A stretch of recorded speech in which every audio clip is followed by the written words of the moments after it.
चर्चा।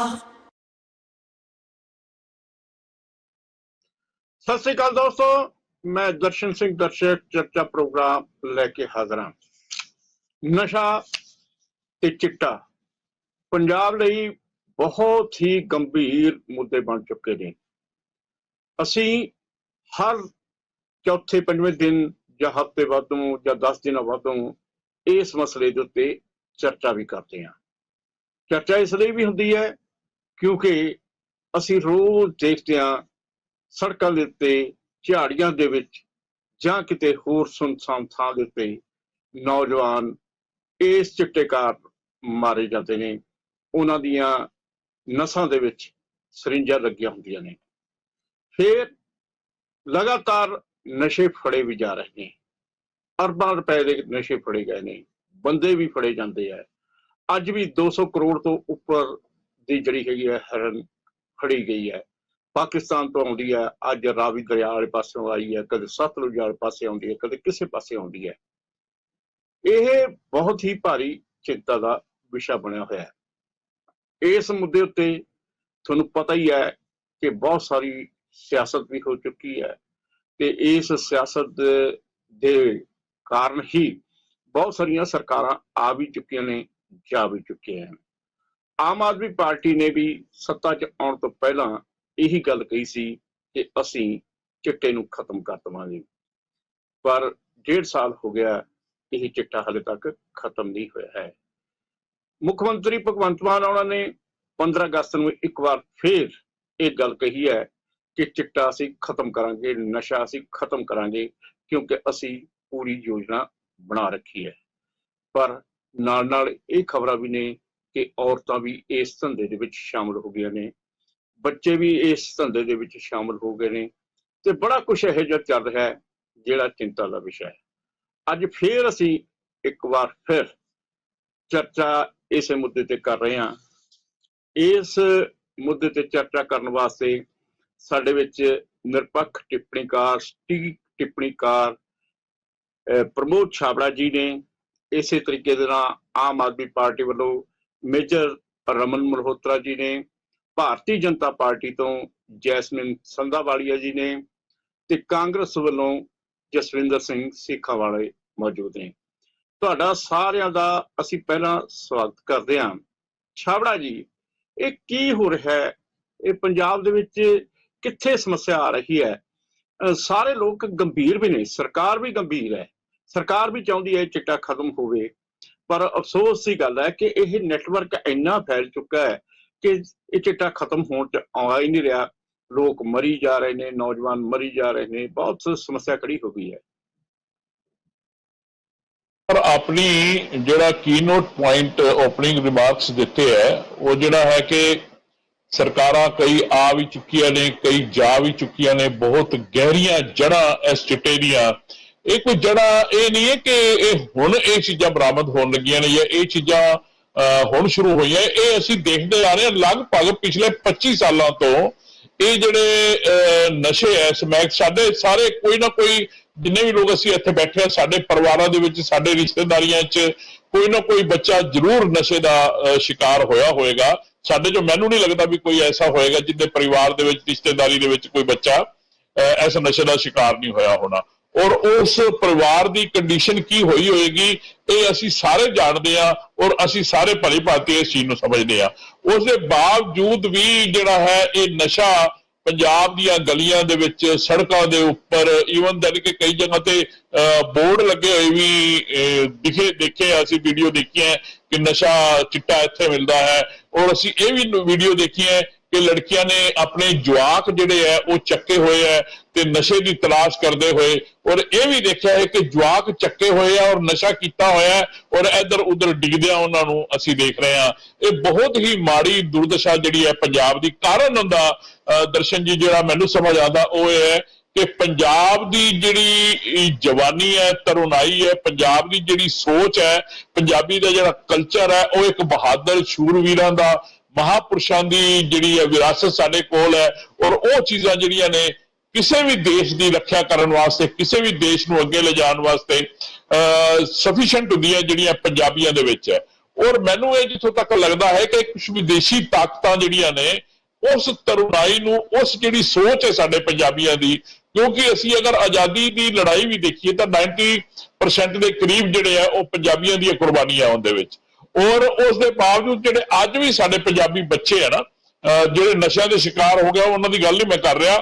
ਵੈਸੇ ਵੀ ਜਿਹੜਾ ਸਾਡਾ ਕਲਚਰ ਹੈ, ਜੋ ਸਾਡਾ ਜਿਸ ਧਰਮ ਨਾਲ ਅਸੀਂ ਜੁੜੇ ਹੋਏ ਆ ਸਾਰੇ, ਗੁਰੂ ਨਾਨਕ ਨਾਮਦੇਵਾ ਸੰਗਤ ਹੈ, ਔਰ ਉਸ ਤੋਂ ਬਾਅਦ ਉਹਨਾਂ ਦੀ ਵਿਰਾਸਤ ਨੂੰ ਗੁਰੂਆਂ ਨੇ ਜਿਵੇਂ ਲੈ ਕੇ ਗਏ, ਔਰ ਕਿਸ ਤਰ੍ਹਾਂ ਸਾਡੀ ਧਰਤੀ ਦੇ ਉੱਪਰ ਮਹਾਪੁਰਸ਼ ਹੋਏ, ਦੇਸ਼ ਭਗਤ ਹੋਏ, ਸਾਰਿਆਂ ਦੀ ਜਿਹੜੀ ਹੈ ਸਾਡੇ ਰਗਾਂ ਦੇ ਵਿੱਚ ਕਿਤੇ ਨਾ ਕਿਤੇ ਯਾਦਾਂ, ਉਹਨਾਂ ਦੀਆਂ ਕੁਰਬਾਨੀਆਂ, ਉਹਨਾਂ ਦਾ ਖੂਨ ਜਿਹੜਾ ਉਹ ਸਾਡੀਆਂ ਰਗਾਂ ਦੇ ਵਿੱਚ ਦੌੜਦਾ ਹੈ। ਔਰ ਜਿਸ ਕਰਕੇ ਪੂਰੀ ਦੁਨੀਆ ਨੂੰ ਔਰ ਪੂਰੀ ਜਿਹੜੀਆਂ ਵਿਦੇਸ਼ੀ ਤਾਕਤਾਂ ਨੇ, ਉਹਨਾਂ ਨੂੰ ਇਸ ਗੱਲ ਦੀ ਚਿੰਤਾ ਹੈ ਕਿ ਅਗਰ ਇਸ ਕੌਮ ਨੂੰ ਖਤਮ ਨਾ ਕੀਤਾ ਗਿਆ ਤੇ ਇਹ ਕੌਮ ਜਿਹੜੀ ਹੈ ਕਿਸੇ ਨਾ ਕਿਸੇ ਵਕਤ ਸੰਸਾਰ ਦੇ ਉੱਪਰ ਜਿਹੜੀ ਹੈ, ਕਿਉਂਕਿ ਅਸੀਂ ਦੇਖਦੇ ਹਾਂ ਪੂਰੀ ਦੁਨੀਆ ਦੇ ਵਿੱਚ ਪੰਜਾਬੀ ਲੋਕ ਬੈਠੇ ਹੈ, ਸਾਡੇ ਬੱਚੇ ਸਾਡੇ ਬੜੇ ਅੱਛੀਆਂ ਜਗ੍ਹਾ ਤੇ ਬੈਠੇ ਹੈ, ਛੋਟੇ ਤੋਂ ਛੋਟਾ ਵੱਡੇ ਤੋਂ ਵੱਡਾ ਕੰਮ ਸਾਡੇ ਬੱਚੇ ਕਰ ਰਹੇ ਆ। ਔਰ ਇਸ ਕੌਮ ਨੂੰ ਖੋਖਲਾ ਕਰਨਾ, ਇਸ ਕੌਮ ਨੂੰ ਕਿਸੇ ਨਾ ਕਿਸੇ ਰੂਪ ਦੇ ਵਿੱਚ, ਕਿਉਂਕਿ ਲੜ ਕੇ ਨਹੀਂ ਮਿਟਾਇਆ ਜਾ ਸਕਦਾ, ਕਿਸੇ ਤਰ੍ਹਾਂ ਦਾ ਸੰਘਰਸ਼ ਕਰਕੇ ਨਹੀਂ ਮਿਟਾਇਆ ਜਾ ਸਕਦਾ, ਇਹ ਜਿਹੜਾ ਜ਼ਹਿਰ ਹੈ ਸਾਡੀਆਂ ਰਗਾਂ ਦੇ ਵਿੱਚ ਸਾਡੇ ਬੱਚਿਆਂ ਦੀ ਘੋਲ ਕੇ ਇਸ ਕੌਮ ਨੂੰ ਜਿਹੜਾ ਮਿਟਾਉਣ ਦੀ ਕੋਸ਼ਿਸ਼ ਕੀਤੀ ਜਾ ਰਹੀ ਹੈ। ਔਰ ਅਸੀਂ ਅਗਰ ਇਹ ਕਹੀਏ ਕਿ ਇਸ ਨਸ਼ੇ ਦੇ ਵਾਸਤੇ ਸਾਡੀਆਂ ਸਰਕਾਰਾਂ ਨੇ ਕੁਝ ਨਹੀਂ ਕੀਤਾ, ਸਮੇਂ-ਸਮੇਂ ਤੇ ਜਿਹੜੀਆਂ ਵੀ ਸਰਕਾਰਾਂ ਰਹੀਆਂ ਨੇ ਉਹਨਾਂ ਨੇ ਕੀਤਾ ਹੈ। ਐਸੇ ਵੀ ਲੋਕ ਸਾਹਮਣੇ ਆਏ ਹੈ ਜਿਹੜੇ ਸਰਕਾਰਾਂ ਦੇ ਵਿੱਚ ਰਹੇ, ਉਹਨਾਂ ਨੇ ਵੀ ਜਿਹੜਾ ਹੈ ਆਪਣਾ ਹੱਥ ਉਹਨਾਂ ਦਾ ਸਾਹਮਣੇ ਆਇਆ ਹੈ ਕਿ ਉਹ ਵੀ ਇਸ ਚੀਜ਼ ਦੇ ਉੱਪਰ ਆਪਣਾ ਆਸ਼ੀਰਵਾਦ ਰੱਖਦੇ ਹੈ। ਐਸਾ ਨਹੀਂ ਹੈ ਕਿ ਵਰਤਮਾਨ ਸਰਕਾਰ ਜਿਹੜੀ ਹੈ ਕਿ ਉਹ ਕੁਝ ਕਰ ਨਹੀਂ ਰਹੀ ਹੈ। ਅਸੀਂ ਦੇਖ ਰਹੇ ਹਾਂ ਕਿ ਤੁਸੀਂ ਆਪ ਹੀ ਦੱਸ ਰਹੇ ਹੋ 200 ਕਰੋੜ ਦੀ, 150 ਕਰੋੜ ਦੀ, 100 ਕਰੋੜ ਦੀ ਜਿਹੜੀ ਹੈ ਹੈਰੋਇਨ ਔਰ ਇਹ ਨਸ਼ੇ ਔਰ ਇਹ ਸਿੰਥੈਟਿਕ ਨਸ਼ੇ ਜਿਹਨੂੰ ਅਸੀਂ ਚਿੱਟਾ ਕਹਿੰਦੇ ਆ ਉਹ ਬਰਾਮਦ ਹੋ ਰਿਹਾ ਹੈ। ਔਰ ਇਸ ਦੇ ਬਾਵਜੂਦ ਵੀ ਪੰਜਾਬ ਦੀਆਂ ਬੱਚਿਆਂ ਤੱਕ ਨਸ਼ਾ ਪਹੁੰਚ ਰਿਹਾ, ਤਾਂ ਫਿਰ ਇਹਦਾ ਜ਼ਿੰਮੇਵਾਰ ਕੌਣ ਹੈ? ਇਹਦਾ ਜ਼ਿੰਮੇਵਾਰ ਦਰਸ਼ਨ ਜੀ, ਜਿੱਥੋਂ ਤੱਕ ਮੈਨੂੰ ਇਹ ਲੱਗਦਾ ਹੈ, ਉਹ ਇਹ ਲੱਗਦਾ ਹੈ ਕਿ ਸਾਡੀ ਜਿਹੜੀ ਯੂਥ ਵਿੰਗ ਦੀ ਬੇਰੁਜ਼ਗਾਰੀ ਹੈ, ਸਾਡੇ ਪੰਜਾਬ ਦੇ ਬੱਚੇ ਜਿਹੜੇ ਬੇਰੁਜ਼ਗਾਰ ਹੈ, ਉਹ ਬੱਚੇ ਜਿਹੜੇ ਆ ਰੋਜ਼ਗਾਰ ਨਾ ਮਿਲਣ ਕਰਕੇ ਕਿਤੇ ਨਾ ਕਿਤੇ ਇਸ ਦਿਸ਼ਾ ਦੇ ਵਿੱਚ ਅੱਜ ਦੇ ਨਹੀਂ ਮੈਂ ਕਹਿ ਰਿਹਾ, ਕਾਫੀ ਲੰਬੇ ਸਮੇਂ ਤੋਂ ਇਸ ਚੀਜ਼ ਦੇ ਵਿੱਚ ਜੁੜ ਚੁੱਕੇ ਆ। ਔਰ ਫਿਰ ਜਿਹੜਾ ਦੇਖੋ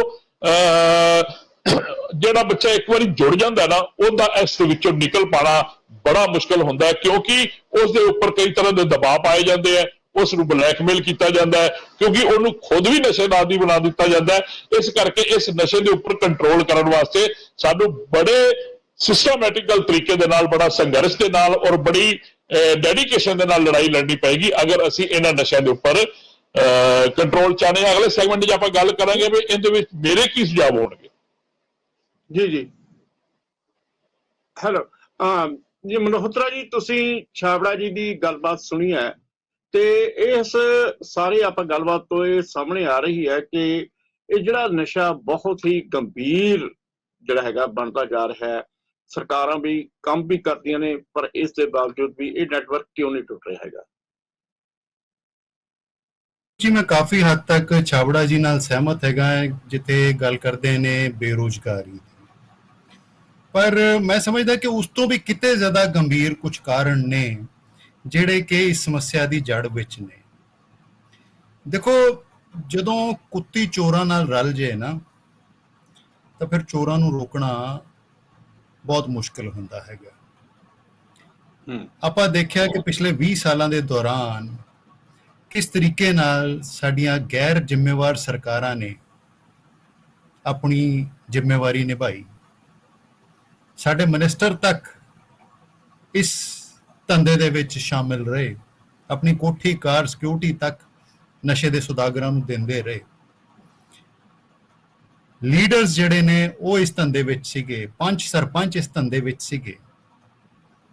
ਫਿਰ ਦੂਜੀਆਂ ਸਰਕਾਰਾਂ ਜਿਹੜੀਆਂ ਆਈਆਂ ਉਹਨਾਂ ਨੇ ਉਹਨਾਂ ਨੂੰ ਬਚਾਉਣ ਦੀ ਕੋਸ਼ਿਸ਼ ਕੀਤੀ।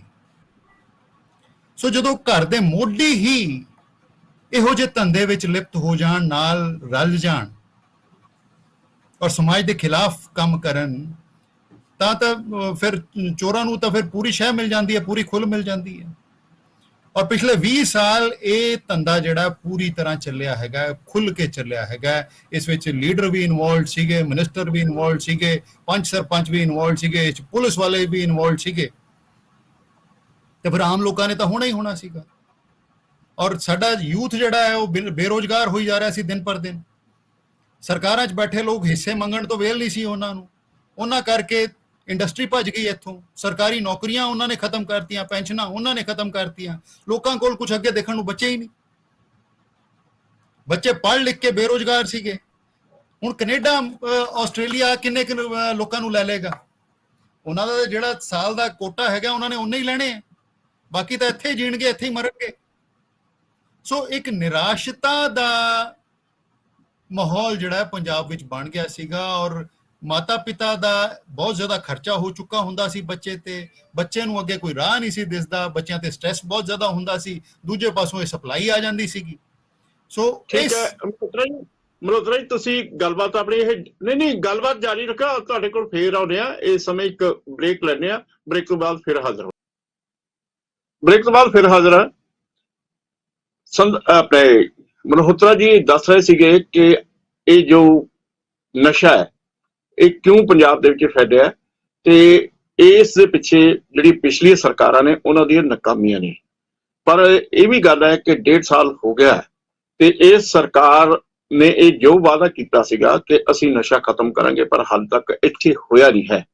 ਹਾਂਜੀ ਮਲਹੋਤਰਾ ਜੀ, ਤੁਸੀਂ ਜਿਹੜੀ ਆਪਣੀ ਗੱਲਬਾਤ ਕਰ ਰਹੇ ਸੀਗੇ ਜਾਰੀ ਰੱਖ ਸਕਦੇ ਹੋ। ਦੇਖੋ, ਬੱਚਿਆਂ ਤੇ ਬਹੁਤ ਜ਼ਿਆਦਾ ਪ੍ਰੈਸ਼ਰ ਹੁੰਦਾ ਸੀ, ਡਿਪਰੈਸ਼ਨ 'ਚ ਬੱਚੇ ਚਲੇ ਜਾਂਦੇ ਸੀ, ਔਰ ਦੂਸਰੇ ਪਾਸੋਂ ਇਸ ਧੰਦੇ ਦੇ ਵਿੱਚ ਪ੍ਰੋਫਿਟ ਮਾਰਜਨ ਬਹੁਤ ਜ਼ਿਆਦਾ ਹੈਗਾ। ਜਿਹੜੇ ਸਪਲਾਇਰ ਸੀਗੇ ਉਹਨਾਂ ਦੀ ਬੜੀ ਹਾਰਡ ਸੈਲਿੰਗ ਹੁੰਦੀ ਸੀ, ਬਹੁਤ ਸਾਰੀਆਂ ਸਾਜ਼ਿਸ਼ਾਂ ਕਰਕੇ ਉਹ ਬੱਚਿਆਂ ਨੂੰ ਫਸਾਉਂਦੇ ਸੀਗੇ। ਸੋ ਸਾਡੇ ਨੌਜਵਾਨ ਜਿਹੜੇ ਆ, ਪੰਜਾਬ ਦੇ ਬੱਚੇ ਜਿਹੜੇ ਨੌਜਵਾਨ ਇਸ 'ਚ ਫਸਦੇ ਗਏ, ਔਰ ਇਹਦੀਆਂ ਜੜ੍ਹਾਂ ਜਿਹੜੀਆਂ ਬਹੁਤ ਦੂਰ ਤੱਕ ਫੈਲ ਗਈਆਂ।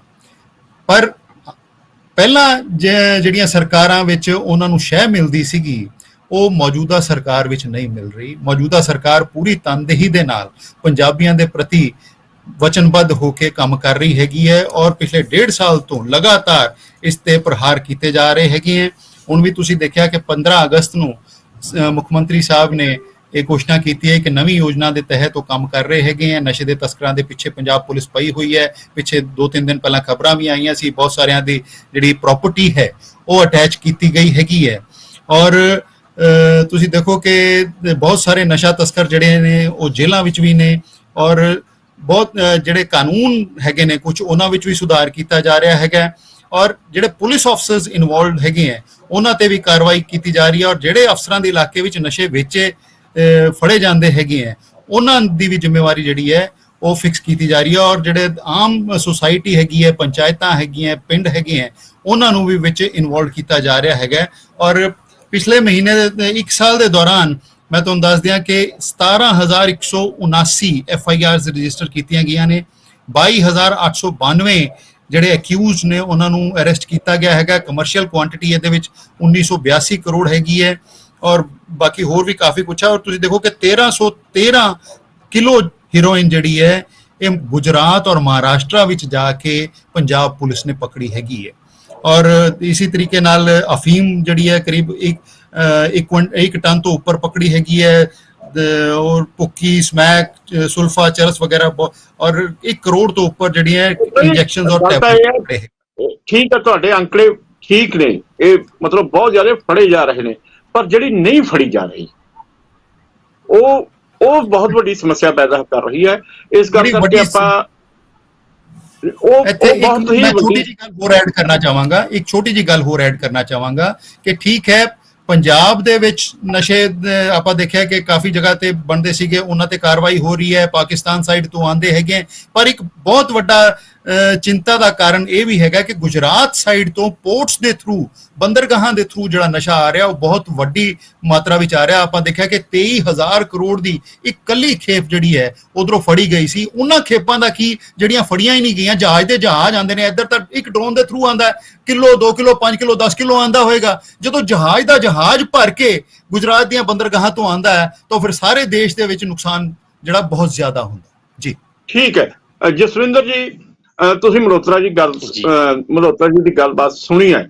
ਉਹਨਾਂ ਨੇ ਕਿਹਾ ਕਿ ਜਿਹੜੀਆਂ ਪਿਛਲੀਆਂ ਸਰਕਾਰਾਂ ਸੀ ਉਹਨਾਂ ਵਿੱਚ ਅਕਾਲੀ ਸਰਕਾਰ ਵੀ ਸੀ ਤੇ ਕਾਂਗਰਸ ਸਰਕਾਰ ਵੀ ਸੀਗੀ। ਅਕਾਲੀ ਸਰਕਾਰ ਦੇ ਉੱਤੇ ਉਹਨਾਂ ਨੇ ਸਿੱਧੇ ਰੂਪ ਦੇ ਵਿੱਚ ਦੋਸ਼ ਲਾਇਆ ਤੇ ਉਹਦੇ ਵਿੱਚ ਕਾਂਗਰਸ ਦੇ ਬਾਰੇ ਇਹ ਗੱਲ ਕਹਿਤੀ ਹੈ ਕਿ ਉਹ ਉਹਨਾਂ ਨੂੰ ਬਚਾਉਂਦੇ ਰਹੇ, ਤੇ ਇਸ ਗੱਲ ਕਰਕੇ ਇਹ ਜਿਹੜਾ ਨਸ਼ਾ ਇਹ ਫੈਲਿਆ। ਤੁਹਾਡਾ ਕੀ ਕਹਿਣਾ? ਦੇਖੋ ਜੀ ਦਰਸ਼ਕ ਜੀ, ਸਭ ਤੋਂ ਪਹਿਲਾਂ ਤਾਂ ਮਲਹੋਤਰਾ ਸਾਹਿਬ ਨੇ ਬੜੀ ਗਲਤ ਗੱਲ ਬੋਲੀ ਹੈ ਤੇ ਮੈਂ ਗਲਤ ਗੱਲ ਹੁਣ ਮੈਂ ਤਾਂ ਨਹੀਂ ਕਹਿਣਾ ਚਾਹੁੰਦਾ, ਪਰ ਮੈਨੂੰ ਉਹਦਾ ਜਵਾਬ ਜ਼ਰੂਰ ਦੇਣਾ ਪਊਗਾ। ਇਹਨਾਂ ਨੇ ਕਿਹਾ ਕਿ ਕੁੱਤੀ ਚੋਰਾਂ ਨਾਲ ਰਲੀ ਸੀ, ਤੇ 1.5 ਸਾਲ ਹੋ ਗਿਆ ਇਹਨਾਂ ਦੀ ਸਰਕਾਰ ਬਣੀ ਨੂੰ। ਹੁਣ 1.5 ਸਾਲ ਦੇ ਦੌਰਾਨ ਦੱਸੋ ਕੁੱਤੀ ਕੌਣ ਸੀ ਤੇ ਚੋਰ ਕੌਣ ਸੀ? 10 ਗੁਣਾ ਨਸ਼ਾ ਵੱਧ ਗਿਆ ਜ਼ਿਆਦਾ। ਜਦੋਂ ਅਸੀਂ ਸਰਕਾਰ ਛੱਡ ਕੇ ਗਏ ਆ ਉਸ ਤੋਂ ਬਾਅਦ 10 ਗੁਣਾ ਹੀ ਕ੍ਰਾਈਮ ਵੱਧ ਗਿਆ ਤੇ 10 ਗੁਣਾ ਹੀ ਨਸ਼ਾ ਵੱਧ ਗਿਆ। ਤੁਸੀਂ ਰਿਪੋਰਟਾਂ ਕਢਾ ਕੇ ਦੇਖੋ ਜਿਹੜੀਆਂ ਸੈਂਟਰਲ ਹੈਗੀ ਆ ਨਾਰਕੋਟਿਕ ਸੈੱਲ ਵਾਲੀਆਂ, ਉੱਥੋਂ ਤੁਹਾਨੂੰ ਪਤਾ ਲੱਗੂਗਾ। ਤੇ ਜਿਹੜਾ BSF ਦਾ ਦਾਇਰਾ ਵਧਾਇਆ ਸੀ 50 ਕਿਲੋਮੀਟਰ ਦਾ, ਇਹਨਾਂ ਨੇ ਕਿਹਾ ਸੀ 50 ਕਿਲੋਮੀਟਰ ਦੇ ਦਾਇਰੇ ਦੇ ਵਿੱਚ BSF ਨਿਗਰਾਨੀ ਕਰੂਗੀ, ਤੇ ਉਹਦੇ ਰਾਹੀਂ ਡਰੋਨਾਂ ਦੇ ਰਾਹੀਂ ਨਜਾਇਜ਼ ਅਸਲਾ ਤੇ ਚਿੱਟੇ ਦੀ ਸਪਲਾਈ ਉਹ ਬੇਸ਼ੁਮਾਰ ਹੋ ਗਈ ਹੈ। ਬੇਸ਼ੱਕ ਕੁਝ ਖੇਪਾਂ ਫੜੀਆਂ ਗਈਆਂ, ਪਰ ਉਹਦੇ ਤੋਂ ਇਲਾਵਾ ਕਿੰਨੇ ਜਿਹੜੇ ਦੇਖੋ ਤੁਸੀਂ, ਜੇ ਇੱਕ ਡਰੋਨ 45 ਕਿਲੋ ਹੀਰੋਇਨ ਲੈ ਕੇ AK-47 ਲੈ ਕੇ ਆ ਸਕਦਾ ਤੇ ਇਹਦਾ ਮਤਲਬ ਤਾਂ ਫਿਰ ਉਹ ਐਟਮ ਬੰਬ ਵੀ ਸੱਟ ਕੇ ਜਾ ਸਕਦਾ। ਜਦੋਂ ਬਾਰਡਰ ਹੀ ਪਾਰ ਕਰਕੇ ਆ ਗਿਆ ਡਰੋਨ, ਤੇ ਫਿਰ ਸਾਡੀ ਸਰਹੱਦ ਤੇ ਕੀ ਮੁਸਤੈਦੀ ਰਹਿ ਗਈ? ਮੈਂ ਸਮਝਦਾ ਪੰਜਾਬ ਸਰਕਾਰ ਤੇ ਸੈਂਟਰ ਦੀ ਸਰਕਾਰ ਦੋਨੋਂ ਰਲ ਕੇ ਪੰਜਾਬ ਨੂੰ ਡੋਬਣ ਵਾਲੇ ਪਾਸੇ ਲੱਗੇ ਹੋਇਆ। ਜਿਹੜੇ ਪੰਜਾਬ ਦੇ ਵਿੱਚ ਹੜ੍ਹ ਆਇਆ ਇਹ ਵੀ ਮੈਨ ਮੇਡ ਹੜ੍ਹ ਹੈ, ਵੱਡੀ ਸਾਜ਼ਿਸ਼ ਹੈ ਬਿਲਕੁਲ। ਜਿਹੜੀ ਸਾਡੇ ਨਿਰਪੱਖ ਟਿੱਪਣੀਕਾਰ ਹੈ ਇਹਨਾਂ ਨੇ ਗੱਲ ਕੀਤੀ ਹੈ, ਛਾਬੜਾ ਸਾਹਿਬ ਨੇ, ਪ੍ਰਮੋਦ ਛਾਬੜਾ ਜੀ ਨੇ, ਬਿਲਕੁਲ ਇਹਨਾਂ ਦੀ ਗੱਲ ਸਹੀ ਹੈ। ਪੰਜਾਬ ਨੂੰ ਮਾਰਨ ਵਾਸਤੇ, ਪੰਜਾਬ ਨੂੰ ਡੋਬਣ ਵਾਸਤੇ ਇਹ ਗਹਿਰੀ ਸਾਜ਼ਿਸ਼ ਰਚੀ ਜਾ ਰਹੀ ਹੈ ਦੋਨਾਂ ਪਾਰਟੀਆਂ ਵੱਲੋਂ ਰਲ ਕੇ, ਆਮ ਆਦਮੀ ਪਾਰਟੀ ਤੇ ਭਾਰਤੀ ਜਨਤਾ ਪਾਰਟੀ ਵੱਲੋਂ। ਇੱਕ ਪਾਸੇ ਨਸ਼ਿਆਂ ਦੇ ਇਹ ਸਮੁੰਦਰ ਦੇ ਵਿੱਚ ਡੋਬਿਆ ਜਾ ਰਿਹਾ, ਦੂਜੇ ਪਾਸੇ ਪਾਣੀ ਦੇ ਵਿੱਚ ਜਿਹੜਾ ਕਿ ਪਾਣੀ ਐਡੀ ਵੱਡੀ ਸਾਡੀ ਝੀਲ ਆ, ਉੱਥੇ ਪਹਿਲਾਂ ਇਕੱਠਾ ਕੀਤਾ ਗਿਆ ਤੇ ਫਿਰ ਇੱਕਦਮ ਪਾਣੀ ਛੱਡਿਆ ਗਿਆ, ਔਰ ਉਹਨੂੰ ਛੱਡਿਆ ਵੀ ਇਸ ਢੰਗ ਨਾਲ ਗਿਆ। ਪਹਿਲਾਂ ਪਟਿਆਲੇ ਵਾਲੇ ਪਾਸੇ, ਮੋਹਾਲੀ ਸੰਗਰੂਰ ਵਾਲੇ ਪਾਸੇ, ਉਸ ਤੋਂ ਬਾਅਦ ਸੈਂਟਰਲ ਫਿਰੋਜ਼ਪੁਰ, ਤਰਨਤਾਰਨ, ਅੰਮ੍ਰਿਤਸਰ, ਤੇ ਫਿਰ ਉਸ ਤੋਂ ਬਾਅਦ ਹੁਸ਼ਿਆਰਪੁਰ ਤੇ ਗੁਰਦਾਸਪੁਰ ਵਾਲੇ ਪਾਸੇ, ਪਠਾਨਕੋਟ ਵਾਲੇ ਪਾਸੇ। ਇਹ ਸਾਰਾ ਕੁਝ ਦੇਖੋ, ਸਾਰਿਆਂ ਨੂੰ ਦੇਖਣ ਨੂੰ ਸਮਝ ਆਉਂਦੀ ਗੱਲ, ਪਰ ਇਹਦੇ ਪਿੱਛੇ ਗਹਿਰੀ ਸਾਜ਼ਿਸ਼ ਹੈ, ਸਰਕਾਰਾਂ ਦੀ ਗਹਿਰੀ ਸਾਜ਼ਿਸ਼ ਹੈ। ਤੇ ਇਹਦੇ 'ਚ ਜੇ ਅੱਜ ਦੇਖੋ ਤੁਸੀਂ ਪੁਲਿਸ ਦਾ ਅੱਜ ਕੀ ਰੋਲ ਹੈ?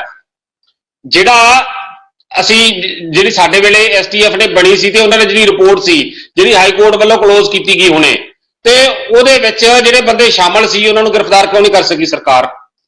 ਉਹ ਵੀ ਪੁਲਿਸ ਦੇ ਬੰਦੇ ਜਿਨ੍ਹਾਂ ਦੇ ਨਾਲ ਪੁਲਿਸ ਦੇ ਗਨਮੈਨ ਲੱਗੇ ਹੋਏ ਸੀ। ਰਾਜਜੀਤ ਕਿੱਧਰ ਗਿਆ? ਰਾਜਜੀਤ ਹੁੰਦਲ ਕਿੱਧਰ ਗਿਆ ਜਿਹਦੇ ਤੇ ਮੁਕੱਦਮਾ ਦਰਜ ਸੀ? ਦੱਸੋ। ਫਿਰ ਇਹ ਕਹਿੰਦੇ ਸੀ ਇਹਨਾਂ ਦਾ ਜਿਹੜਾ ਸੁਪਰੀਮੋ ਹੈ ਉਹ ਅਰਵਿੰਦ ਕੇਜਰੀਵਾਲ ਪਹਿਲਾਂ ਕਹਿੰਦਾ ਸੀ ਅਸੀਂ 3 ਮਹੀਨਿਆਂ ਦੇ ਵਿੱਚ ਅਸੀਂ ਸਾਰਾ ਨਸ਼ਾ ਬੰਦ ਕਰ ਦਿਆਂਗੇ। ਫਿਰ ਇਹਨੇ ਇਲਜ਼ਾਮ ਲਾਏ ਬਿਕਰਮਜੀਤ ਮਜੀਠੀਏ ਤੇ, ਕਹਿੰਦੇ ਚਿੱਟਾ ਉਹ ਪਕਾਉਂਦਾ ਹੈ। ਫਿਰ ਉਸੇ ਬੰਦੇ ਨੇ ਅਰਵਿੰਦ ਕੇਜਰੀਵਾਲ ਨੇ ਲਿਖਤੀ ਤੌਰ ਤੇ ਮਾਫੀ ਮੰਗੀ ਬਿਕਰਮਜੀਤ ਮਜੀਠੀਏ ਤੋਂ। ਫਿਰ ਸਾਡੀ ਸਰਕਾਰ ਵੇਲੇ ਬਿਕਰਮਜੀਤ ਸਿੰਘ ਮਜੀਠੀਏ ਤੇ ਮੁਕੱਦਮਾ ਦਰਜ ਹੋਇਆ ਤੇ 1.5 ਸਾਲ ਹੋ ਗਿਆ ਇਹਨਾਂ ਨੇ ਉਹਦਾ ਚਲਾਨ ਨਹੀਂ ਪੇਸ਼ ਕੀਤਾ। 1.5 ਸਾਲ 6 ਮਹੀਨਿਆਂ ਦੇ ਵਿੱਚ ਚਲਾਨ ਪੇਸ਼ ਕਰਨਾ ਸੀ ਤੇ 1.5 ਸਾਲ ਹੋ ਗਿਆ ਚਲਾਨ ਪੇਸ਼ ਨਹੀਂ ਕੀਤਾ। ਤੇ ਕਹਿੰਦੇ ਚੋਰ ਤੇ ਕੁੱਤੀ ਰਲੀ ਸੀ। ਕੁੱਤੀ ਕੌਣ ਹੈ? ਚੋਰ ਕੌਣ ਹੈ? ਦੱਸੋ, ਦਿਓ ਜਵਾਬ। ਤੇ ਇਹ ਮੈਂ ਸਮਝਦਾ ਇਹ ਕੱਲੀ ਮਸ਼ਹੂਰੀ ਪ੍ਰਚਾਰ ਦੀ ਸਰਕਾਰ ਹੈ ਤੇ ਪੰਜਾਬੀਆਂ ਨੂੰ ਖਤਮ ਕਰਨ ਵਾਲੇ ਪਾਸੇ ਇਹਨਾਂ ਦਾ ਇੱਕ ਕਦਮ ਚੱਲ ਰਿਹਾ। ਇਹਨਾਂ ਨੇ ਜਿੰਨੀਆਂ ਗੱਲਾਂ ਕੀਤੀਆਂ ਸੀ, ਰੇਤਾ ਤੋਂ ਕਹਿੰਦੇ ਸੀ ਅਸੀਂ ਕਮਾਈ ਕਰਾਂਗੇ, ਕਿੱਥੇ ਗਈ ਕਮਾਈ? ਇਹ ਕਹਿੰਦੇ ਸੀ ਐਕਸਾਈਜ਼ ਤੋਂ ਕਮਾਈ ਕਰਾਂਗੇ। ਐਕਸਾਈਜ਼ ਪਾਲਿਸੀ ਬਣਾਈ ਠੇਕੇਦਾਰਾਂ ਵਾਸਤੇ, ਵੱਡੇ ਲੋਕਾਂ ਵਾਸਤੇ, ਦਿੱਲੀ ਦੇ ਲੋਕਾਂ ਵਾਸਤੇ ਬਣਾਈ ਕਿਹਨੇ ਸੀ? ਮਨੀਸ਼ ਸਿਸੋਦੀਆ ਨੇ। ਤੇ ਮਨੀਸ਼ ਸਿਸੋਦੀਆ ਦਿੱਲੀ ਦੀ ਐਕਸਾਈਜ਼ ਪਾਲਿਸੀ ਦੇ ਵਿੱਚ ਅੱਜ ਅੰਦਰ ਬੈਠਾ ਤੇ ਪੰਜਾਬ ਦੀ ਇਨਕੁਆਇਰੀ ਚੱਲ ਰਹੀ ਹੈ। ਪੰਜਾਬ ਦੇ ਵੀ ਇਹਨਾਂ ਦੇ ਪਰਚੇ ਦਰਜ ਹੋਣੇ ਆ, ਇਹ ਤੁਸੀਂ ਦੇਖ ਲਓ ਜੀ। ਔਰ ਜਿਹੜੀਆਂ ਇਹਨਾਂ ਦੀਆਂ ਗੱਲਾਂ ਟੋਟਲ ਫੇਲੂਅਰ ਹੈ ਗਵਰਨਮੈਂਟ ਦਾ। ਜਿਹੜੇ ਸਾਡੇ ਵੇਲੇ ਅੰਕੜੇ ਚੈੱਕ ਕਰ ਲਓ, ਅਸੀਂ ਰੀਹੈਬਿਲਿਟੇਸ਼ਨ ਸੈਂਟਰ ਖੋਲੇ ਸੀ, ਜਿਹੜੇ ਨਸ਼ੇੜੀ ਸੀ ਉਹਨਾਂ ਦੇ ਨਸ਼ੇ ਛਡਾ ਕੇ ਅਸੀਂ ਉਹਨਾਂ ਹਸਪਤਾਲਾਂ ਦੇ ਵਿੱਚ ਦਵਾਈਆਂ ਸ਼ੁਰੂ ਕਰਾਈਆਂ ਸੀ। ਤੇ ਇਹਨਾਂ ਨੇ ਰੀਹੈਬਿਲਿਟੇਸ਼ਨ ਸੈਂਟਰ ਹੀ ਬੰਦ ਕਰਾ ਦੇ। ਉੱਥੇ ਡਾਕਟਰ ਹੈ ਨਹੀਂ ਕੋਈ, ਉਹ ਜਾ ਕੇ ਕਿਸੇ ਦਾ ਮਹੱਲਾ ਕਲੀਨਿਕ ਬਣਾਤਾ, ਕੋਈ ਡਾਕਟਰ ਇੱਧਰ ਉੱਧਰ ਕਰਤਾ। ਹੁਣ ਨਸ਼ੇੜੀ ਜੇ ਨਸ਼ਾ ਛੱਡਣਾ ਵੀ ਚਾਹਵੇ, ਛੱਡੂ ਕਿੱਥੇ ਜਾ ਕੇ? ਕਿਉਂਕਿ ਇਹਨਾਂ ਨੇ ਤਾਂ ਰੁਜ਼ਗਾਰ ਬਣਾਇਆ ਗਿਆ ਆਪਣਾ। ਆਪਾਂ ਸੰਧਾਵਾਲੀਆ ਜੀ ਕੋਲ ਜਾ ਰਹੇ ਹਾਂ। ਸੰਧਾਵਾਲੀਆ ਜੀ, ਤੁਸੀਂ ਆਮ ਆਦਮੀ ਪਾਰਟੀ ਦੀ ਗੱਲ ਸੁਣ ਲਈ ਹੈ ਤੇ ਆਪਣੇ ਕਾਂਗਰਸ ਦੀ ਗੱਲ ਵੀ ਸੁਣੀ ਹੈ ਤੇ ਤੁਸੀਂ ਛਾਬੜਾ ਸਾਹਿਬ ਦੀ ਵੀ ਗੱਲ ਸੁਣੀ ਹੈ। ਤੇ ਜਿਹੜਾ ਕੇਂਦਰ ਸਰਕਾਰ ਹੈ, ਕੇਂਦਰ ਸਰਕਾਰ ਨੇ ਤਾਂ BSF ਨੂੰ ਵੀ ਵੱਧ ਅਧਿਕਾਰ ਦੇ ਦਿੱਤੇ ਹੈ ਤੇ ਉਹ BSF ਜਿਹੜੀ 50 ਕਿਲੋਮੀਟਰ ਤੱਕ ਕੁਝ ਵੀ ਕਰ ਸਕਦੀ ਹੈ। ਅਫਸੋਸ ਦੀ ਗੱਲ ਹੈ ਕਿ ਇਹ ਜਿਹੜਾ ਸਰਹੱਦੋਂ ਪਾਰ ਨਸ਼ਾ ਆ ਰਿਹਾ ਹੈ, ਜਿਹੜਾ ਪੰਜਾਬ ਨੂੰ ਅਸਲ ਵਿੱਚ ਤਬਾਹ ਕਰ ਰਿਹਾ ਹੈ, ਉਹ ਰੁਕ ਕਿਉਂ ਨਹੀਂ ਰਿਹਾ ਹੈਗਾ? ਦੇਖੋ ਜੀ, ਇਹ ਮਸਲਾ ਜਿਹੜਾ ਹੈ ਕਾਫੀ ਗੰਭੀਰ ਹੈ। ਸਾਡਾ ਪੰਜਾਬ ਦਾ ਬਾਰਡਰ ਜਿਹੜਾ ਹੈ ਬੜਾ ਪੋਰਸ ਹੈ ਸ਼ੁਰੂ ਤੋਂ ਉੱਤੋਂ, ਔਰ ਬੜਾ ਲੰਬਾ ਬਾਰਡਰ ਹੈ ਸਾਡਾ ਪੰਜਾਬ ਔਰ ਰਾਜਸਥਾਨ ਦੇ ਨਾਲ। ਜਦੋਂ ਅਸੀਂ ਸਾਰਾ ਕਿਊਮੂਲੇਟ ਕਰਨੇ ਆ, BSF ਦਾ 50 ਕਿਲੋਮੀਟਰ ਦਾ ਜਦੋਂ ਦਾ ਦਾਇਰਾ ਵਧਾਇਆ ਗਿਆ ਹੈ, ਉਹਦੇ ਵਿੱਚ ਇਹ ਮੈਂ ਜ਼ਰੂਰ ਕਹਿਣਾ ਚਾਹੁੰਦੀ ਹਾਂ ਕਿ ਤੁਸੀਂ ਦੇਖਿਆ ਹੋਵੇਗਾ ਕਿ ਨਸ਼ੇ ਦੀ ਬਰਾਮਦੀ ਜਿਹੜੀ ਹੈ ਉਹਦਾ ਵਾਧਾ ਹੋ ਗਿਆ ਹੈ। ਅਖਬਾਰਾਂ 'ਚ ਵੀ ਸੁਣਦੇ ਹੋ, ਟੈਲੀਵਿਜ਼ਨ ਤੇ ਵੀ ਦੇਖਦੇ ਹੋ ਕਿ ਅੱਜ ਕਿਲੋ ਥੱਲੇ ਆ ਗਿਆ। 100% ਕਿਸੇ ਵੀ ਬਾਰਡਰ ਨੂੰ ਸੀਲ ਕਰਨਾ ਹਲੇ ਤੱਕ ਫਰਸਟ ਵਰਲਡ ਕੰਟਰੀਜ਼ ਦੇ ਵਿੱਚ ਵੀ ਨਹੀਂ ਹੋ ਸਕਿਆ। ਪਰ ਮੈਂ ਸਰਕਾਰ ਨੂੰ ਇਹ ਨਹੀਂ ਕਹਿੰਦੀ ਕਿ ਉਹਨਾਂ ਨੂੰ ਲੀਵੇ ਦੇਣਾ ਚਾਹੀਦਾ ਹੈ। ਸਰਕਾਰਾਂ ਦਾ ਕੰਮ ਹੁੰਦਾ ਹੈ ਕਿ ਇਹ ਕੰਮ ਬਿਲਕੁਲ 100% ਫੁੱਲ ਪ੍ਰੂਫ ਹੋਣਾ ਚਾਹੀਦਾ ਹੈ। ਟੈਕਨੋਲੋਜੀ ਇੰਨੀ ਤੇਜ਼ੀ ਨਾਲ ਵੀਰ ਜੀ ਵੱਧ ਰਹੀ ਹੈ ਕਿ ਜਿਹੜਾ ਪੋਰਸ ਬਾਰਡਰ ਹੈ ਤੁਸੀਂ ਮੈਨੂਅਲ ਤੇ ਤੁਸੀਂ ਬੰਦ ਕਰ ਦਿੱਤਾ। ਇਸ ਕਰਕੇ ਡਰੋਨਸ ਆ ਰਹੇ ਨੇ ਨਾ ਜੀ। ਜੇ ਆਪਾਂ ਆਪਾਂ ਇਹ ਵੀ ਸੋਚੀਏ, ਆਪਾਂ ਸਿਰਫ ਇੱਕ ਆਪੋਜੀਸ਼ਨ ਪਾਰਟੀ ਬਣ ਕੇ ਨਾ ਗੱਲ ਕਰੀਏ ਕਿ ਅਸੀਂ ਇੱਕ ਦੂਜੇ ਦੇ ਨੁਕਸ ਕੱਢਨੇ ਨੇ। ਤੁਸੀਂ ਇਹ ਵੇਖੋ ਕਿ ਅੱਗੇ ਡਰੋਨਸ ਦੇ ਰਾਹੀਂ ਨਸ਼ਾ ਨਹੀਂ ਸੀ ਆਂਦਾ। ਇਹਦਾ ਮਤਲਬ ਕਿ BSF ਕਾਫੀ ਹੱਦ ਤੱਕ ਕਾਮਯਾਬ ਹੈ ਉਸ ਬਾਰਡਰ ਨੂੰ ਉਹਦੀ ਰਾਖੀ ਰੱਖਣ ਲਈ ਕਿ ਉਸ ਪਾਸਿਓਂ ਜਿਹੜੇ ਸਮਗਲਰ ਨੇ ਉਹ ਨਹੀਂ ਆ ਸਕ ਰਹੇ ਹਿੰਦੁਸਤਾਨ ਦੇ ਵਿੱਚ, ਔਰ ਡਰੋਨਸ ਦੇ ਥਰੂ ਜਿਹੜਾ ਨਸ਼ਾ ਜਿਹੜਾ ਉਹ ਵੱਧ ਕੇ ਆ ਰਿਹਾ ਹੈ। ਬਾਕੀ ਕੱਲਾ ਪਾਕਿਸਤਾਨ ਨਹੀਂ, ਮੈਂ ਸਮਝਦੀ ਹਾਂ ਕਿ ਚਾਈਨਾ ਔਰ ਸਾਡੇ ਹੋਰ ਕਈ ਹੌਸਟਾਈਲ ਮੁਲਕ ਜਿਹੜੇ ਨੇ ਉਹ ਜ਼ਰੂਰ ਚਾਹੁੰਦੇ ਹੋਣਗੇ ਕਿ ਪੰਜਾਬ ਅਸੀਂ ਇੱਕ ਬਾਰਡਰ ਸਟੇਟ ਆ। ਸਾਡਾ ਤੇ ਇਹ ਹਾਲ ਹੈ ਕਿ ਮੈਂ ਡੁੱਬੀ ਵੀ ਤੇ ਮੈਂ ਮਰੀ ਵੀ, ਕਿ ਇੱਕ ਤੇ ਅਸੀਂ ਬਾਰਡਰ ਸਟੇਟ ਆ। ਸਾਡਾ ਜਿਹੜਾ ਗਵਾਂਢੀ ਮੁਲਕ ਹੈ ਉਹਨੇ ਸਾਡਾ 3 ਜੰਗਾਂ ਲੜੀਆਂ ਨੇ। ਜੇ ਉਹ ਐਕਟਿਵ ਟੈਰਰਿਜ਼ਮ ਨਹੀਂ ਕਰਾ ਸਕਦਾ ਤੇ ਸਾਡੀ ਨਸਲ ਨੂੰ ਅੱਗੋਂ ਨਸ਼ਿਆਂ ਉੱਤੇ ਲਾਂਦਾ ਹੈ। ਔਰ ਅਨਐਮਪਲੋਇਮੈਂਟ ਹੋਣ ਕਰਕੇ ਮੈਂ ਆਪਣੇ ਦੂਜੇ ਸਪੋਕਸਪਰਸਨ ਜਿਹੜੇ ਖਾਸ ਕਰ ਛਾਬੜਾ ਜੀ ਦੇ ਨਾਲ ਬਹੁਤ ਸਹਿਮਤ ਹਾਂ। ਬਹੁਤ ਅੱਛੀ ਉਹਨਾਂ ਨੇ ਗੱਲ ਕੀਤੀ ਕਿ ਅਨਐਮਪਲੋਇਮੈਂਟ ਕਰਕੇ ਇੱਕ ਬੜੇ ਸੌਫਟ ਟਾਰਗੇਟ ਉਹਨਾਂ ਨੂੰ ਮਿਲ ਜਾਂਦੇ ਨੇ। ਜਿਹੜੇ ਬੱਚੇ ਜਿਨ੍ਹਾਂ ਕੋਲ ਰੁਜ਼ਗਾਰ ਨਹੀਂ ਹੈਗਾ ਉਹਨਾਂ ਨੂੰ ਇਹ ਪਹਿਲਾਂ ਨਸ਼ਿਆਂ ਤੇ ਲਾ ਲੈਂਦੇ ਨੇ ਔਰ ਫਿਰ ਉਹ ਪੈਡਲਰਸ ਬਣ ਜਾਂਦੇ ਨੇ। ਜੇ ਤੁਸੀਂ ਵੇਖੋ ਤੇ ਬੱਚੀਆਂ ਵੀ, ਬੜੀ ਅਫਸੋਸ ਦੀ ਗੱਲ ਹੈ ਕਿ ਬੱਚੀਆਂ ਔਰ ਔਰਤਾਂ ਵੀ ਜਿਹੜੀਆਂ ਨੇ ਸਕੂਲ ਗੋਇੰਗ ਕਾਲਜ ਗੋਇੰਗ ਜਿਹੜੀਆਂ ਨੇ ਉਹ ਅੱਜ ਕੱਲ ਕਈ ਵਾਰੀ ਪੁਲਿਸ ਉਹਨਾਂ ਨੂੰ ਫੜ ਰਹੀ ਹੈ ਕਿ ਉਹ ਇੱਕ ਥਾਂ ਤੋਂ ਦੂਜੀ ਥਾਂ ਤੱਕ ਨਸ਼ਾ ਜਿਹੜਾ ਹੈ ਉਹ ਚਿੱਟੇ ਦਾ ਜਾਂ ਕੋਈ ਹੋਰ ਫੀਮ ਦਾ ਉਹ ਲੈ ਕੇ ਜਾ ਰਹੇ ਨੇ।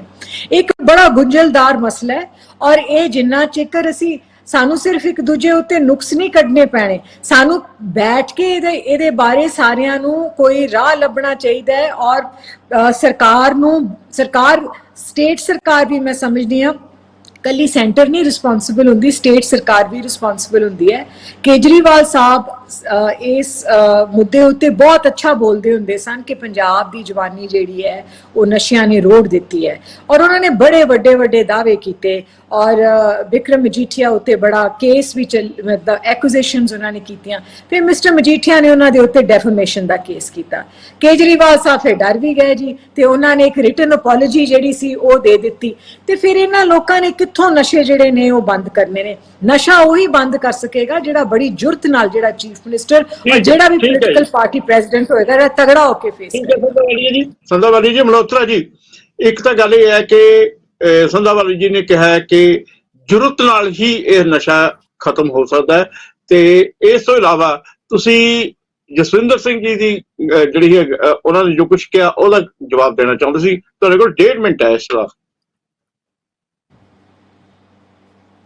ਕਿ ਮਜੀਠੀਏ ਵਾਲਾ ਜਿਹੜਾ ਕੇਸ ਹੈ ਉਹ ਵਾਕਈ ਸਾਡੇ ਲੀਡਰਾਂ ਵਿੱਚ ਜੁਰਤ ਸੀਗੀ ਤਾਂ ਹੀ ਉਹਨਾਂ ਨੇ ਨਾਮ ਲਿੱਤਾ ਹੈ। ਪਰ ਇਹ ਸੀ ਕਿ ਕਾਂਗਰਸੀਆਂ ਅਕਾਲੀਆਂ ਦੀ ਭਾਈਵਾਲੀ ਬੜੀ ਸਟਰੋਂਗ ਸੀਗੀ ਇੱਕ ਦੂਜੇ ਨੂੰ ਬਚਾਉਣ ਦੇ ਲਈ। ਸੋ ਜਿਹੜੇ ਅਕਾਲੀਆਂ ਨੇ ਆਪਣੇ ਸਮਝ ਤੱਕ ਕਾਰਵਾਈ ਹੋਣ ਨਹੀਂ ਦਿੱਤੀ। ਜਦੋਂ ਕਾਂਗਰਸ ਆਈ ਤੇ ਕਾਂਗਰਸ ਵੀ ਉਹਨਾਂ ਦੇ ਨਾਲ ਮਿਲੀ ਹੋਈ ਸੀ। ਪੌਣੇ 5 ਸਾਲ ਇਹਨਾਂ ਨੇ ਪਰਚਾ ਹੀ ਨਹੀਂ ਹੋਣ ਦਿੱਤਾ। ਸਾਰੇ ਜਿਹੜੇ ਸਬੂਤ ਸੀਗੇ ਉਹ ਇਹਨਾਂ ਨੇ ਦਬਾ ਲਏ ਸੀਗੇ। ਜਦ ਬੰਦੇ ਕੋਲ ਸਬੂਤ ਹੀ ਨਹੀਂ ਬਚੇ ਤੇ ਦੂਜਾ ਬੰਦਾ ਜਿਹੜਾ ਉਸ ਤੇ ਡਿਫੇਮੇਸ਼ਨ ਦਾ ਕੇਸ ਪਾ ਰਿਹਾ ਹੈਗਾ ਤਾਂ ਆਪੇ ਫਿਰ ਉਹਨੂੰ ਜੇਲ੍ਹ ਜਾਣ ਦੀ ਥਾਂ ਆਪਣਾ ਕੋਈ ਡਿਫੈਂਸ ਕਰਨਾ ਪੈਣਾ। ਪਰ ਫਿਰ ਵੀ ਸਾਡੇ ਸੰਜੇ ਸਿੰਘ ਜੀ ਉਸ ਸਮੇਂ ਦੇ ਹੁਣ ਤੱਕ ਡਟੇ ਹੋਏ ਆ। ਰਾਜੇ ਜੀ ਜੇਲ੍ਹ ਦੇ ਵਿੱਚ ਕੇਸ ਲੜ ਕੋਰਟ ਦੇ ਵਿੱਚ ਕੇਸ ਲੜ ਰਹੇ। ਇੱਕ ਮਿੰਟ ਮੈਡਮ ਪਲੀਜ਼, ਇੱਕ ਮਿੰਟ ਪਲੀਜ਼ ਲਿਸਨ। ਠੀਕ ਹੈ ਜੀ, ਹਜੇ ਵੀ ਸੰਜੇ ਸਿੰਘ ਜੀ ਕੇਸ ਲੜ ਰਹੇ ਹੈਗੇ ਔਰ ਵਾਕਈ ਜੁਰਤ ਸੀਗੀ ਤਾਂ ਹੀ ਨਾਮ ਲਿੱਤਾ ਸੀਗਾ। ਔਰ ਤੁਸੀਂ ਮੈਂ ਤਾਂ ਜਿਹੜੀ ਕੁੱਤੀ ਚੋਰਾਂ ਨਾਲ ਰਲੀ ਹੋਈ ਦੀ ਗੱਲ ਸੀਗੀ, ਮੈਂ ਤਾਂ ਉਸ ਵਿੱਚ ਕਿਸੇ ਪਾਰਟੀ ਦਾ ਨਾਮ ਨਹੀਂ ਸੀ ਲਿੱਤਾ। ਪਤਾ ਨਹੀਂ ਜਸਵਿੰਦਰ ਸਿੱਖਾਂ ਵਾਲਾ ਜੀ ਨੂੰ ਕਿਉਂ ਲੱਗਿਆ ਕਿ ਮੈਂ ਕਾਂਗਰਸ ਵੱਲ ਇਸ਼ਾਰਾ ਕਰ ਰਿਹਾ। ਮਤਲਬ ਕੀ ਬਣਦਾ ਹੁਣ ਦੱਸ ਦਿਓ ਨਾ ਕੁੱਤੀ ਕੌਣ ਹੈ ਤੇ ਚੋਰ ਕੌਣ ਹੈ। ਜਨਾਬ ਹੁਣ ਦੱਸ ਦਿਓ ਕੁੱਤੀ ਕੌਣ ਹੈ ਤੇ ਚੋਰ ਕੌਣ ਹੈ। ਨਹੀਂ ਤੁਸੀਂ ਉਹ ਚੋਰਾਂ ਨਾਲ ਤੁਸੀਂ ਹੁਣ ਤਾਂ ਸਰਕਾਰ ਤੁਹਾਡੀ ਹੈ, ਹੁਣ ਤਾਂ ਸਰਕਾਰ ਤੁਹਾਡੀ ਹੈ, ਦੂਜੇ ਪਾਸੇ ਤਸਕਰ ਹੈ, ਤਸਕਰ ਕੁੱਤੀ ਹੈ ਕਿ ਤੁਸੀਂ ਚੋਰ ਹੈ। ਨਹੀਂ ਇਹਨਾਂ ਨੂੰ ਚੁੱਪ ਕਰਾਓ ਜੀ, ਗਲਤ ਲਫ਼ਜ਼ ਵਰਤਣੇ ਨਹੀਂ ਚਾਹੀਦੇ। ਆਪਣੀ ਵਾਰੀ ਤੇ ਬੋਲੋ ਸਰ, ਆਪਣੀ ਵਾਰੀ ਤੇ ਬੋਲੋ ਪਲੀਜ਼। ਗਲਤ ਲਫ਼ਜ਼ ਨਾ ਵਰਤੋ ਕਿਸੇ। ਮੈਂ ਤਾਂ ਤੁਹਾਡੇ ਲਈ ਤੁਹਾਡਾ ਨਾਮ ਹੀ ਨਹੀਂ ਸੀ ਲਿੱਤਾ ਸਰ, ਤੁਹਾਡੀ ਪਾਰਟੀ ਦਾ ਨਾਮ ਹੀ ਨਹੀਂ ਸੀ ਲਿੱਤਾ, ਤੁਸੀਂ ਤਾਂ ਆਪਣੇ ਆਪ ਹੀ ਆਪਣੇ ਤੇ ਲੈ ਗਏ। ਤੁਸੀਂ ਨਾਂ ਤਾਂ ਲਿਆ ਨਾ। ਨਹੀਂ ਉਹ ਚੋਰ ਕੀ ਦਾੜੀ ਮੈਂ ਤਿਨਕਾ ਹੁੰਦਾ ਨਾ, ਤਾਂ ਹੀ ਤੁਸੀਂ ਆਪਣੇ ਉੱਤੇ ਲੈ ਗਏ। ਔਰ ਫਿਰ ਜਿਹੜੀ BSF ਜਿਹੜੀ BSF ਦੀ ਗੱਲ ਹੈਗੀ ਹੈ, ਦੇਖੋ ਜੇ 50 ਕਿਲੋਮੀਟਰ BSF ਦੇ ਦਾਇਰੇ 'ਚ ਹੈ ਤਾਂ ਇਹਦੇ ਲਈ ਆਪਾਂ ਪੰਜਾਬ ਸਰਕਾਰ ਨੂੰ ਜ਼ਿੰਮੇਵਾਰ ਨਹੀਂ ਠਹਿਰਾ ਸਕਦੇ। ਸੋ ਉੱਥੇ ਕਿਤੇ ਨਾ ਕਿਤੇ ਟੈਕਨੋਲੋਜੀ ਅਪਗ੍ਰੇਡ ਦੀ ਜ਼ਰੂਰਤ ਹੈਗੀ ਹੈ, ਜਿਹੜਾ ਕਿ ਉਮੀਦ ਕਰਦੇ ਹਾਂ ਕਿ ਕੇਂਦਰ ਸਰਕਾਰ ਛੇਤੀ ਕਰੇਗੀ। ਔਰ ਜਿਹੜੀ ਮੈਨੂੰ ਬੜਾ ਅਫਸੋਸ ਹੈ ਕਿ ਜਿਹੜੀ ਕੁਦਰਤੀ ਆਫਤ ਹੜ੍ਹਾਂ ਦੀ ਪਈ ਹੈਗੀ ਹੈ ਪੰਜਾਬ ਤੇ ਹਿਮਾਚਲ ਤੇ, ਉਹ ਉਸ ਨੂੰ ਸਿੱਖਾਂ ਵਾਲਾ ਜੀ ਮੈਨ ਮੇਡ ਕਨਸਪੀਰੇਸੀ ਕਹਿ ਰਹੇ ਹੈਗੇ ਹੈ। ਸਰ ਇਹ ਮੈਨ ਮੇਡ ਤਾਂ ਜ਼ਰੂਰ ਹੈਗੀ ਹੈ, ਪਰ ਇਹ ਕਨਸਪੀਰੇਸੀ ਨਹੀਂ ਹੈਗੀ। ਇਹ ਤੁਹਾਡੀਆਂ ਜਿਹੜੀਆਂ ਪਹਿਲਾਂ ਸਰਕਾਰਾਂ ਰਹੀਆਂ, ਹਿਮਾਚਲ 'ਚ ਰਹੀਆਂ, ਪੰਜਾਬ 'ਚ ਰਹੀਆਂ, ਔਰ ਜਿਹੜੇ ਇਹਨਾਂ ਨੇ ਅੰਨ੍ਹੇਵਾਹ ਕਟਾਈ ਕੀਤੀ ਹੈਗੀ ਹੈ, ਜਿਹੜੀ ਅਰਬਨਾਈਜੇਸ਼ਨ ਕੀਤੀ ਹੈ, ਅਨਪਲੈਨਡ ਐਂਡ ਅਨਥਾਟਫੁਲ ਅਰਬਨਾਈਜੇਸ਼ਨ ਕੀਤੀ ਹੈਗੀ ਹੈ, ਜਿਹੜੇ ਡਰੇਨੇਜ ਦੇ ਰਸਤੇ ਤੁਸੀਂ ਵੇਚਤੇ ਹੈਗੇ ਆ, ਬਲੌਕ ਕਰਤੇ ਹੈਗੇ ਆ, ਔਰ ਜਿਹੜੇ ਪੇੜ ਕੱਟੇ ਹੈਗੇ ਆ, ਪਹਾੜੀਆਂ ਨੰਗੀਆਂ ਕਰ ਜੀ ਤੁਹਾਡੇ ਕੋਲ ਆਉਂਦੇ ਫੇਰ ਦੁਬਾਰਾ ਫੇਰ ਆਉਂਦੇ ਆ। ਇਹ ਸਮੇਂ ਹੁਣ ਇੱਕ ਬ੍ਰੇਕ ਦਾ ਸਮਾਂ ਹੋ ਰਿਹਾ, ਲੈਣ ਇੱਕ ਬ੍ਰੇਕ ਤੋਂ ਬਾਅਦ ਫਿਰ ਹਾਜ਼ਰ ਹੁੰਦੇ ਆ। ਮਲਹੋਤਰਾ ਜੀ ਇਹ ਗੱਲ ਦੱਸ ਰਹੇ ਸੀਗੇ ਕਿ ਜਿਹੜੀ ਜਿਹੜੇ ਹੜ੍ਹ ਆਏ ਨੇ, ਇਸ ਦੇ ਪਿੱਛੇ ਜਿਹੜੀਆਂ ਪਿਛਲੀਆਂ ਸਰਕਾਰਾਂ ਉਹਨਾਂ ਦੀ ਨਾਕਾਮੀ ਹੈ। ਹਾਂਜੀ ਮਲਹੋਤਰਾ ਜੀ। ਦੇਖੋ ਇਹ ਜਿਹੜੀਆਂ ਪਿਛਲੀਆਂ ਸਰਕਾਰਾਂ ਕਮਰਸ਼ੀਅਲਾਈਜੇਸ਼ਨ ਵਿੱਚ ਅੰਨੀਆਂ ਹੋ ਗਈਆਂ, ਸਟੇਟ ਦੀ ਜ਼ਮੀਨ ਨੂੰ ਵੇਚ ਕੇ ਪੈਸਾ ਕਮਾਉਣ ਵਿੱਚ ਲੱਗੇ ਇਹਨਾਂ ਦੇ ਲੀਡਰ, ਔਰ ਅੰਨ੍ਹੇਵਾਹ ਇਹਨਾਂ ਨੇ ਅਰਬਨਾਈਜੇਸ਼ਨ ਕੀਤੀ ਹੈਗੀ ਹੈ, ਜਿਸ ਵਿੱਚ ਇਹਨਾਂ ਨੇ ਕੁਦਰਤੀ ਸਰੋਤਾਂ ਦਾ, ਕੁਦਰਤ ਦਾ ਧਿਆਨ ਨਹੀਂ ਰੱਖਿਆ, ਔਰ ਪਹਾੜੀਆਂ ਜਿਹੜੀਆਂ ਨੇ ਪੇੜ ਕੱਟ ਕੇ ਨੰਗੀਆਂ ਕਰਤੀਆਂ, ਕੋਈ ਪਲਾਂਟੇਸ਼ਨ ਨਹੀਂ ਕੀਤੀ। ਜਿਹੜੇ ਡਰੇਨੇਜ ਦੇ ਰਸਤੇ ਸੀਗੇ, ਪਾਣੀ ਦੇ ਵਹਾਅ ਦੇ ਰਸਤੇ ਸੀਗੇ, ਉਹ ਇਹਨਾਂ ਦੇ ਲੀਡਰਾਂ ਨੇ ਮੱਲ ਲਏ ਔਰ ਖਰੀਦ ਲਏ ਔਰ ਅੱਗੇ ਵੇਚ ਦਿੱਤੇ। ਇਹ ਸਾਰਾ ਕੁਝ ਜਿਹੜਾ ਉਸ ਕਰਕੇ ਹੋ ਰਿਹਾ ਹੈਗਾ, ਔਰ ਬੜੇ ਅਫਸੋਸ ਦੀ ਗੱਲ ਹੈ। ਚਲੋ ਹੁਣ ਜੋ ਹੋ ਗਿਆ ਸੋ ਹੋ ਗਿਆ, ਵਾਹਿਗੁਰੂ ਦੇ ਅੱਗੇ ਪ੍ਰਾਰਥਨਾ ਹੈਗੀ ਹੈ ਕਿ ਆਪਦਾ ਜਿਹੜੀ ਹੈ ਛੇਤੀ ਤੋਂ ਛੇਤੀ ਖਤਮ ਹੋਵੇ, ਔਰ ਸਾਡੇ ਪੰਜਾਬ ਔਰ ਨਾਲ ਦਾ ਜਿਹੜਾ ਸਟੇਟ ਹੈਗੀ ਹੈ ਹਿਮਾਚਲ, ਉਹ ਛੇਤੀ ਤੋਂ ਛੇਤੀ ਲੀਹਾਂ ਤੇ ਆਏ। ਔਰ ਅੱਗੋਂ ਤੋਂ ਅਸੀਂ ਖਿਆਲ ਰੱਖੀਏ ਕਿ ਜਿਹੜੀ ਅੱਗੇ ਫਰਦਰ ਆਪਾਂ ਡਿਵੈਲਪਮੈਂਟ ਕਰਨੀ ਹੈ ਜਾਂ ਅਰਬਨਾਈਜੇਸ਼ਨ ਕਰਨੀ ਹੈ, ਇਹ ਬਹੁਤ ਸੋਚ ਸਮਝ ਕੇ ਸਿਆਣੇ ਤਰੀਕੇ ਨਾਲ ਹੋਣੀ ਚਾਹੀਦੀ ਜੀ। ਠੀਕ ਹੈ ਜੀ। ਜਸਵਿੰਦਰ ਜੀ, ਜਿਹੜੇ ਖਾਸ ਤੌਰ ਤੇ ਹੜ੍ਹਾਂ ਦੀ ਤੁਸੀਂ ਗੱਲ ਕੀਤੀ ਸੀ, ਮੈਨਮੇਡ ਸੀਗੀ, ਚਲੋ ਖੈਰ ਆਪਾਂ ਹੁਣ ਉਸ ਪਾਸੇ ਵੱਲ ਫੇਰ ਨਾ ਜਾਈਏ। ਪਰ ਇੱਕ ਗੱਲ ਇਹ ਹੈ ਕਿ ਆਪਾਂ ਨਸ਼ਿਆਂ ਦੀ ਗੱਲ ਕਰ ਰਹੇ ਸੀਗੇ, ਨਸ਼ਿਆਂ ਦੇ ਵਿੱਚ ਜਿਹੜਾ ਇਹ ਮਸਲਾ ਇੰਨਾ ਕੁ ਗੰਭੀਰ ਹੋ ਗਿਆ ਤੇ ਅੱਜ ਤੁਸੀਂ ਜੇ ਕੋਈ ਰਿਪੋਰਟ ਦੇਖੋ, ਉਹਦੇ ਵਿੱਚ ਔਰਤ ਉਹਦੇ ਕੋਲ ਇਲੈਕਟ੍ਰੋਨਿਕਸ ਕੱਢਾ ਤੇ ਉਹਦੇ ਉੱਤੇ ਉਹ ਨਸ਼ਾ ਤੋੜ ਰਹੀ ਹੈ ਤੇ ਉਹ ਵੇਚ ਰਹੀ ਹੈ। ਇਸ ਤੋਂ ਪਹਿਲਾਂ ਇੱਕ ਦਿਨ ਇੱਕ ਔਰਤ ਅਸੀਂ ਦੇਖੀ, ਉਹਦੀ ਵੀ ਵੀਡੀਓ ਆਈ ਹੈ ਤੇ ਉਹ ਨਸ਼ਾ ਵੇਚ ਰਹੀ ਹੈ। ਇਹਦਾ ਮਤਲਬ ਇਹੀ ਹੈ ਕਿ ਜਿਹੜੀ ਸਰਕਾਰ ਹੈ ਜਾਂ ਪੁਲਿਸ ਆ, ਉਹ ਪੁਲਿਸ ਪ੍ਰਸ਼ਾਸਨ ਵੱਲੋਂ ਪੂਰੀ ਸਖਤੀ ਨਹੀਂ ਕੀਤੀ ਜਾ ਰਹੀ, ਤਾਂ ਹੀ ਇਹ ਨਸ਼ਾ ਵਿਕ ਰਿਹਾ ਹੈ। ਦੇਖੋ ਜੀ ਦਰਸ਼ਕ ਜੀ, ਜਿਹੜੀ ਭਗਵੰਤ ਮਾਨ ਦੀ ਸਰਕਾਰ ਬਣਨ ਤੋਂ ਬਾਅਦ ਨਾ ਜਿਹੜਾ ਪੰਜਾਬ ਹੈ, ਇਹ ਨਸ਼ਾ ਤਸਕਰਾਂ ਦਾ ਤੇ ਜਿਹੜੇ ਗੈਂਗਸਟਰ ਹੈ ਇਹਨਾਂ ਦਾ ਇੱਕ ਅੱਡਾ ਬਣ ਗਿਆ, ਉਹਨਾਂ ਲਈ ਇੱਕ ਸੌਫਟ ਕਾਰਨਰ ਬਣ ਗਿਆ ਤੇ ਇੱਕ ਨੈਕਸਸ ਬਣ ਗਿਆ ਬਹੁਤ ਵੱਡਾ। ਪਹਿਲਾਂ ਦੋਨੋਂ ਚੀਜ਼ਾਂ ਅਲੱਗ-ਅਲੱਗ ਹੁੰਦੀਆਂ ਸੀ, ਪਹਿਲਾਂ ਨਸ਼ਾ ਤਸਕਰ ਅਲੱਗ ਹੁੰਦੇ ਸੀ ਤੇ ਗੈਂਗਸਟਰ ਅਲੱਗ ਹੁੰਦੇ ਸੀ। ਹੁਣ ਜਿਹੜੀਆਂ ਧਮਕੀਆਂ ਵੀ ਆ ਰਹੀਆਂ ਉਹ ਵੀ ਇਸ ਨੈਕਸਸ ਦੇ ਵਿੱਚੋਂ ਹੈ, ਤੇ ਜਿਹੜਾ ਡਰੋਨ ਰਾਹੀਂ ਸਰਹੱਦ ਪਾਰ ਤੋਂ ਸਪਲਾਈ ਹੁੰਦੀ ਹੈ, ਉਹ ਵੀ ਕੋ ਡਰੋਨ ਦੇ ਰਾਹੀਂ ਅਸਲਾ ਵੀ ਆਉਂਦਾ ਤੇ ਚਿੱਟਾ ਵੀ ਆਉਂਦਾ, ਹੀਰੋਇਨ ਵੀ ਆਉਂਦੀ ਹੈ। ਇਹ ਬਹੁਤ ਚਿੰਤਾ ਦਾ ਵਿਸ਼ਾ ਹੈ, ਬਹੁਤ ਜ਼ਿਆਦਾ ਚਿੰਤਾ ਦਾ ਵਿਸ਼ਾ ਹੈ, ਤੇ ਇਹਦੇ ਚੋਂ ਸਾਨੂੰ ਜਲਦੀ ਤੋਂ ਜਲਦੀ ਪੰਜਾਬ ਨੂੰ ਕੱਢਣਾ ਚਾਹੀਦਾ ਹੈ। ਔਰ ਸਰਕਾਰ ਖਾਸ ਕਰਕੇ ਆਪਣੀ ਜ਼ਿੰਮੇਵਾਰੀ ਬਿਲਕੁਲ ਹੀ ਲੈਣ ਨੂੰ ਤਿਆਰ ਨਹੀਂ। ਹੁਣ ਤੁਸੀਂ ਮਲਹੋਤਰਾ ਸਾਹਿਬ ਕਿੰਨੀ ਬੇਸ਼ਰਮੀ ਨਾਲ ਗੱਲਾਂ ਕਰਕੇ ਗਏ ਆ, ਸ਼ਰਮ ਆਉਂਦੀ ਗੱਲਾਂ ਸੁਣਦਿਆਂ ਨਹੀਂ ਵੀ ਉਹ ਪਿਛਲੀਆਂ ਸਰਕਾਰਾਂ। ਤੁਸੀਂ ਹੁਣ ਬੈਠੇ ਆ ਸਰਕਾਰ ਦੇ ਉੱਤੇ, ਹੁਣ ਮੌਜੂਦਾ ਸਰਕਾਰ ਹੈ, ਪਿਛਲੀਆਂ ਨੂੰ ਛੱਡੋ, ਪਿਛਲੀਆਂ ਤਾਂ ਗਲਤ ਸੀ ਤਾਂ ਹੀ ਬਦਲਤੀਆਂ ਲੋਕਾਂ ਨੇ ਬਦਲਤੀ ਪਿਛਲੀ ਸਰਕਾਰ, ਤਾਂ ਤੁਹਾਨੂੰ ਦਿੱਤੀ ਆ ਹੁਣ ਸਰਕਾਰ। ਤੁਸੀਂ ਕੀ ਕੀਤਾ 1.5 ਸਾਲ ਦੇ ਵਿੱਚ? ਔਰ ਇਹਨਾਂ ਦੀ ਕੋਈ ਜ਼ਿੰਮੇਵਾਰੀ ਵਾਲੀ ਗੱਲ ਨਹੀਂ। ਖਾਸ ਕਰਕੇ ਜਿਹੜਾ ਮੁੱਖ ਮੰਤਰੀ ਹੈ, ਉਹ ਜਦੋਂ ਕੋਈ ਗੱਲ ਹੁੰਦੀ ਹੈ ਉਹਨੂੰ ਉਹੀ ਆਪਣਾ ਜਿਹੜਾ ਪੁਰਾਣਾ ਪ੍ਰੋਫੈਸ਼ਨ ਹੈ, ਹਾਸੇ ਮਜ਼ਾਕ ਵਾਲਾ, ਕਮੇਡੀ ਵਾਲਾ, ਉਹ ਹਰੇਕ ਗੱਲ ਨੂੰ ਕਮੇਡੀ ਬਣਾ ਕੇ ਸੁਣਾ ਦਿੰਦਾ। ਤੋ ਇਸ ਕਰਕੇ ਇਹ ਗੰਭੀਰਤਾ ਬਿਲਕੁਲ ਹੈ ਨਹੀਂ ਤੇ ਲੋਕਾਂ ਨੂੰ ਦਿਖਦੀ ਨਹੀਂ। ਤੇ ਖਾਸ ਕਰਕੇ ਜਿਹੜਾ ਮੁੱਖ ਮੰਤਰੀ ਹੈ, ਘੱਟੋ ਘੱਟ ਉਹਨੂੰ ਤਾਂ ਨਸ਼ੇ ਤੋਂ ਰਹਿਤ ਹੋਣਾ ਚਾਹੀਦਾ ਹੈ। ਉਹ ਆਪਦੀ ਮਾਂ ਦੇ ਸਿਰ ਤੇ ਹੱਥ ਰੱਖ ਕੇ ਸਹੁੰ ਖਾਦੀ ਸੀ ਮੈਂ ਸ਼ਰਾਬ ਨਹੀਂ ਪੀਂਦਾ। ਉਦੋਂ ਬਾਅਦ ਕਿੰਨੇ ਵਾਰੀ ਉਹਨੇ ਸ਼ਰਾਬ ਪੀ ਲਈ, ਕਿੰਨੇ ਵਾਰ ਲੋਕਾਂ ਦੇ ਸਾਹਮਣੇ ਆ ਕੇ ਸ਼ਰਾਬ ਪੀ ਕੇ। ਸੋ ਇਹ ਗੰਭੀਰਤਾ ਜਿਹੜੀ ਹੈ, ਜਿੰਨੀ ਦੇਰ ਸਰਕਾਰ ਦੇ ਵਿੱਚ ਗੰਭੀਰਤਾ ਨਹੀਂ ਦਿਖਦੀ ਉਨੀ ਦੇਰ ਇਹ ਗੱਲ ਨਹੀਂ ਹੋ ਸਕਦੀ। ਤੇ ਨਾਲ ਜਿਹੜੇ ਲੋਕਾਂ ਦਾ ਸਹਿਯੋਗ, ਲੋਕ ਸਹਿਯੋਗ ਦੇਣ ਲਈ ਬਿਲਕੁਲ ਤਿਆਰ ਆ। ਲੋਕਾਂ ਨੇ ਆਪਣੇ ਲੈਵਲ ਤੇ ਕਮੇਟੀਆਂ ਬਣਾਈਆਂ ਨਸ਼ੇ ਰੋਕਣ ਵਾਸਤੇ, ਪਰ ਆ ਸਾਡੇ ਨਾਲ ਪਿੰਡ ਢਿਲਵਾਂ ਖੁਰਦ ਹੈ ਫਰੀਦਕੋਟ ਦੇ ਨਾਲ, ਉੱਥੇ ਨਸ਼ਾ ਤਸਕਰਾਂ ਨੇ ਗੋਲੀ ਮਾਰ ਕੇ ਕਮੇਟੀ ਦਾ ਮੈਂਬਰ ਮਾਰਤਾ, ਕਿਉਂਕਿ ਨਸ਼ਾ ਤਸਕਰਾਂ ਕੋਲੇ ਨਜਾਇਜ਼ ਅਸਲਾ ਇੰਨਾ ਆ ਗਿਆ। ਹੁਣ ਉਹਨਾਂ ਦਾ ਦਹਿਸ਼ਤ ਇੰਨੀ ਹੈ, ਇੱਕ ਪਾਸੇ ਬੰਦਾ ਥਾਣੇ ਜਾ ਕੇ ਰਿਪੋਰਟ ਕਰਾ ਕੇ ਆਉਂਦਾ ਹੈ ਕਿ ਫਲਾਣੇ ਬੰਦੇ ਨਸ਼ਾ ਵੇਚਦੇ ਆ, ਤੇ ਉਹਦੇ ਘਰੇ ਪਹੁੰਚਣ ਤੋਂ ਪਹਿਲਾਂ ਉਹਦੇ ਗੇਟ 'ਚ ਖੜੇ ਹੁੰਦੇ ਆ, ਕਿਉਂਕਿ ਉੱਥੋਂ ਪੁਲਿਸ ਵਾਲੇ ਬੰਦੇ, ਪੁਲਿਸ 'ਚ ਵੀ ਨੈਕਸਸ ਆ ਉਹਨਾਂ ਦਾ, ਫੋਨ ਆ ਜਾਂਦਾ ਉਹਨਾਂ ਨੂੰ ਵੀ ਫਲਾਣਾ ਬੰਦਾ ਤੇਰੀ ਸ਼ਿਕਾਇਤ ਕਰ ਗਿਆ। ਫਿਰ ਉਹਨਾਂ ਨੂੰ ਧਮਕੀਆਂ ਆ ਜਾਂਦੀਆਂ ਵੀ ਤੈਨੂੰ ਅਸੀਂ ਤੇਰਾ ਫਲਾਣੇ ਥਾਂ ਤੇਰੇ ਬੱਚੇ ਪੜ੍ਹਦੇ ਆ, ਅਸੀਂ ਚੱਕ ਕੇ ਲੈ ਜਾਾਂਗੇ। ਇਸ ਤਰ੍ਹਾਂ ਦੀਆਂ ਗੱਲਾਂ ਦੇਖੋ, ਉਹ ਵੀ ਸਾਡੇ ਬੱਚੇ ਆ, ਸਾਨੂੰ ਪ੍ਰੇਰ ਕੇ ਉਹਨਾਂ ਨੂੰ ਮੁੱਖ ਧਾਰਾ 'ਚ ਲਿਆਉਣਾ ਚਾਹੀਦਾ ਹੈ। ਸਾਡੀ ਸਰਕਾਰ ਵੇਲੇ ਅਸੀਂ ਇਹ ਚੀਜ਼ ਕੀਤੀ ਸੀ। ਸਾਡੀ ਸਰਕਾਰ ਵੇਲੇ ਅਸੀਂ ਜਿਹੜੇ ਮੁੰਡੇ ਨੌਜਵਾਨ ਗਲਤ ਰਾਹ ਪਏ ਸੀ, ਉਹਨਾਂ ਨੂੰ ਪੁਲਿਸ ਦੇ ਰਾਹੀਂ ਪ੍ਰੇਰ ਕੇ, ਪੁਲਿਸ ਦੇ ਐਸਐਸਪੀ ਉਹਨਾਂ ਦੇ ਘਰਾਂ 'ਚ ਗਏ ਸੀ, ਉਹਨਾਂ ਦੇ ਜਿਹੜੇ ਖਾਸ ਮਿੱਤਰ ਉਹਨਾਂ ਕੋਲੇ ਗਏ ਸੀ, ਉਹਨਾਂ ਦੀਆਂ ਪਿੰਡਾਂ ਦੀਆਂ ਪੰਚਾਇਤਾਂ ਕੋਲੇ ਗਏ ਸੀ, ਤੇ ਉਹਨਾਂ ਨੇ ਪ੍ਰੇਰ ਕੇ ਮੁੱਖ ਧਾਰਾ ਦੇ ਵਿੱਚ ਲੈ ਕੇ ਆਂਦਾ ਸੀ। ਤੇ ਬਹੁਤ ਸਾਰੇ ਜਿਹੜੇ ਏ ਕੈਟਾਗਰੀ ਦੇ ਉਸ ਵੇਲੇ ਦੇ ਗੈਂਗਸਟਰ ਸੀ, ਉਹਨਾਂ ਨੇ ਉਸ ਵੇਲੇ ਆਤਮ ਸਮਰਪਣ ਕੀਤਾ ਸੀ। ਔਨ ਰਿਕਾਰਡ ਹੈ, ਕਢਾ ਲਓ ਜੇ ਤੁਸੀਂ। ਤੇ ਪਰ ਕਿਉਂਕਿ ਇਹਨਾਂ ਦਾ ਧਿਆਨ ਹੀ ਹੈ ਨਹੀਂ, ਇਹਨਾਂ ਦਾ ਧਿਆਨ ਤਾਂ ਚੁਟਕਲੇ ਸੁਣਾਉਣ 'ਚ ਹੈ ਜਾਂ ਤਾਂ ਮਸ਼ਹੂਰੀ ਪ੍ਰਚਾਰ ਕਰਨ 'ਚ ਹੈ। ਹੁਣ ਗੱਲ ਤਾਂ ਇਹ ਸੀਗੀ ਕਿ ਸਾਡੇ ਬਾਰਡਰ ਏਰੀਆ ਦੇ ਵਿੱਚ ਜਾਂ ਤਾਂ ਜਿੱਥੇ ਹੜ੍ਹ ਆਏ ਉੱਥੇ ਮੁੱਖ ਮੰਤਰੀ ਜਾਂਦੇ, ਜਾਂ ਜਿੱਥੇ ਨਸ਼ਿਆਂ ਦਾ ਪ੍ਰਕੋਪ ਆ ਉੱਥੇ ਮੁੱਖ ਮੰਤਰੀ ਜਾਂਦੇ। ਮੁੱਖ ਮੰਤਰੀ ਸਾਡਾ ਹੈਲੀਕਾਪਟਰ ਲੈ ਕੇ ਤੇ ਬਾਹਰਲੀਆਂ ਸਟੇਟਾਂ ਦੇ ਵਿੱਚ ਘੁੰਮ ਰਿਹਾ ਜਿੱਥੇ ਇਲੈਕਸ਼ਨ ਹੈ, ਕੇਜਰੀਵਾਲ ਸਾਹਿਬ ਨੂੰ ਨਾਲ ਲੈ ਕੇ। ਸੋ ਇਹ ਗੰਭੀਰਤਾ ਹੈ ਨਹੀਂ, ਨਾ ਤਾਂ ਇਹਨਾਂ ਕੋਲ ਤਜਰਬਾ ਹੈ ਕੰਮ ਕਰਨ ਦਾ, ਨਾ ਗੰਭੀਰਤਾ ਹੈ। ਤੇ ਜਿਹੜਾ ਸਿਸਟਮ ਹੈ, ਸਾਡਾ ਸਿਸਟਮ ਬਹੁਤ ਵਧੀਆ ਹੈ, ਸਾਡੇ ਕੋਲ ਪੁਲਿਸ ਅਫਸਰ ਬਹੁਤ ਵਧੀਆ ਹੈ, ਸਾਡੇ ਕੋਲ ਪੰਜਾਬ ਪੁਲਿਸ ਬੜੀ ਵਧੀਆ ਹੈ, ਉਹ ਬਿਲਕੁਲ ਇਸ ਚੀਜ਼ ਲਈ ਸક્ષਮ ਹੈ ਕਿ ਕੰਟਰੋਲ ਕੀਤਾ ਜਾ ਸਕਦਾ ਹੈ। ਪਰ ਸਰਕਾਰ ਦੀ ਨੀਤੀ ਤੇ ਨੀਅਤ ਦੇ ਵਿੱਚ ਫਰਕ ਹੈ। ਠੀਕ ਹੈ ਸੰਧਾ ਵਾਲੀਆ ਜੀ, ਜਿਹੜਾ ਇਸ ਸਮੇਂ ਜਿਹੜਾ ਸਿਸਟਮ ਚੱਲ ਰਿਹਾ ਹੈ ਜਾਂ ਪੁਲਿਸ ਜਿਹੜੀ ਹੈਗੀ ਹੈ ਨਸ਼ਾ ਤਸਕਰਾਂ ਦੇ ਖਿਲਾਫ ਜਿਹੜੀ ਕਾਰਵਾਈ, ਜਿਵੇਂ ਮੈਂ ਤੁਹਾਨੂੰ ਦੱਸਿਆ ਕਿ ਪਹਿਲੇ ਹੀ ਦੱਸਿਆ ਕਿ ਔਰਤਾਂ ਵੀ ਇਸ ਵਿੱਚ ਸ਼ਾਮਲ ਹੁੰਦੀਆਂ, ਬੱਚੇ ਵੀ ਸ਼ਾਮਲ ਹੋ ਗਏ ਆ, ਤੇ ਇਹ ਮਤਲਬ ਇਹ ਹੈ ਵੀ ਨੈਟਵਰਕ ਫੈਲੀ ਜਾਂਦਾ। ਤੇ ਕੀ ਗੱਲ ਡਰ ਪੈ ਰਹਿ ਹੀ ਨਹੀਂ ਗਿਆ ਕਿਸੇ ਨੂੰ? ਬਿਲਕੁਲ ਡਰ ਪੈ ਨਹੀਂ ਜੀ ਰਹਿ ਗਿਆ, ਕਿਉਂਕਿ ਪਿਛਲੇ ਕੁਝ ਸਾਲਾਂ ਦੇ ਵਿੱਚ ਤੁਸੀਂ ਸਭ ਤੋਂ ਪਹਿਲੀ ਗੱਲ ਤੇ ਸਾਨੂੰ ਸਮਝਣੀ ਚਾਹੀਦੀ ਹੈ ਜੀ ਕਿ ਜਿਹੜਾ ਇਹ ਵਪਾਰ ਹੈ, ਇਹ ਅਰਬਾਂ ਰੁਪਏ ਦਾ ਵਪਾਰ ਹੈ। ਇਹ ਕੋਈ ਛੋਟਾ ਵਪਾਰ ਨਹੀਂ, ਇਹ ਮਾਈਨਿੰਗ ਤੋਂ ਵੀ ਬਹੁਤ ਵੱਡਾ ਵਪਾਰ ਹੈ। ਹਾਂਜੀ, ਔਰ ਜਿੱਥੇ ਬਹੁਤ ਜ਼ਿਆਦਾ, ਬਹੁਤ ਬੜਾ ਇਹ ਇੱਕ ਮਾਫੀਆ ਔਰ ਇੱਕ ਬਹੁਤ ਵੱਡਾ ਨੈਕਸਸ ਹੁੰਦਾ ਹੈ, ਪੋਲੀਟੀਸ਼ੀਅਨਸ, ਬਿਊਰੋਕਰੈਟਸ, ਪੁਲਿਸ ਔਰ ਜਿਹੜੇ ਸਮਗਲਰਸ ਹੁੰਦੇ ਨੇ। ਇਹ ਇਕੱਲੇ ਇੱਕ ਦੇ ਸਿਰ ਦੇ ਉੱਤੇ ਨਹੀਂ ਚੱਲਦਾ ਵੀਰ ਜੀ, ਅਸੀਂ ਸਾਰੇ ਸਿਆਣੇ ਆ। ਆਫਟਰ ਆਲ ਜੇ ਸਮਗਲਰ ਜਿਹੜੇ ਨੇ, ਜੇ ਔਰਤਾਂ ਜਾਂ ਬੱਚੇ ਜਾਂ ਸਮਗਲਰ ਜਿਹੜੇ ਨੇ ਉਹ ਵੇਚ ਰਹੇ ਨੇ ਪੰਜਾਬ ਦੇ ਵਿੱਚ, ਤੇ ਉਹਨਾਂ ਨੂੰ ਕਿਤੇ ਨਾ ਕਿਤੇ ਕੋਈ ਨਾ ਕੋਈ ਪ੍ਰੋਟੈਕਸ਼ਨ ਤੇ ਜ਼ਰੂਰ ਮਿਲ ਰਹੀ ਹੈ ਨਾ ਜੀ।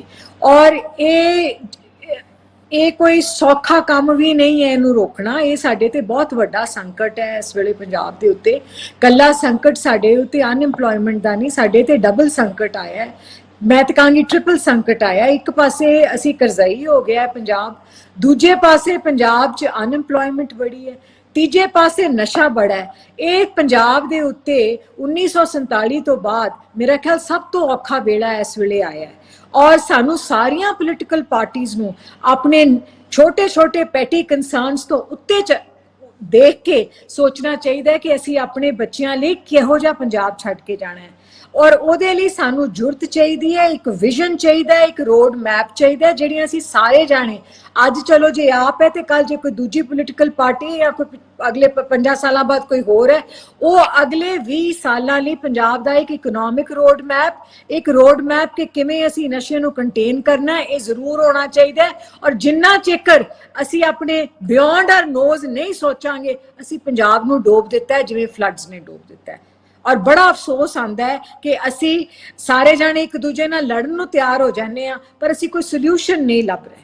ਸਾਨੂੰ ਸੋਲੂਸ਼ਨ ਲੱਭਣ ਦਾ ਬਹੁਤ ਵੇਲਾ ਆ ਗਿਆ ਹੈ। ਸਾਨੂੰ ਇਹ ਦੇਖਣਾ ਪਏਗਾ ਕਿ ਪੁਲਿਸ ਦੀ ਇਨਵੋਲਵਮੈਂਟ ਕੀ ਹੈ, ਪੋਲੀਟੀਸ਼ੀਅਨਸ ਦੀ ਕੀ ਇਨਵੋਲਵਮੈਂਟ ਹੈ, ਔਰ ਇਹ ਕਿਉਂ ਇਹ ਚੱਲ ਰਿਹਾ। ਠੀਕ ਹੈ ਕਿ ਇਹ ਬਹੁਤ ਵੱਡਾ ਤੁਸੀਂ ਮਤਲਬ ਸਵਾਲ ਛੱਡਿਆ ਹੈ ਕਿ ਅਸੀਂ ਆਪਣੀ ਆਉਣ ਵਾਲੀ ਪੀੜ੍ਹੀ ਵਾਸਤੇ ਕਿਹੋ ਜਿਹਾ ਪੰਜਾਬ ਛੱਡ ਕੇ ਜਾਣ ਵਾਲੇ ਹਾਂ। ਇਸ ਦੇ ਲਈ ਇੱਕ ਵਿਜ਼ਨ ਦੀ ਲੋੜ ਹੈ, ਰੋਡ ਮੈਪ ਦੀ ਲੋੜ ਹੈ। ਪ੍ਰਮੋਦ ਛਾਬੜਾ ਜੀ, ਤੁਸੀਂ ਕੀ ਕਹਿਣਾ ਚਾਹੋਗੇ ਕਿ ਸਾਨੂੰ ਕਿਹੋ ਜਿਹਾ ਵਿਜ਼ਨ ਚਾਹੀਦਾ ਹੈ, ਕਿਹੋ ਜਿਹਾ ਰੋਡ ਮੈਪ ਚਾਹੀਦਾ ਹੈ, ਤਾਂ ਜੋ ਅਸੀਂ ਆਪਣੇ ਪੰਜਾਬ ਨੂੰ ਬਚਾ ਸਕੀਏ।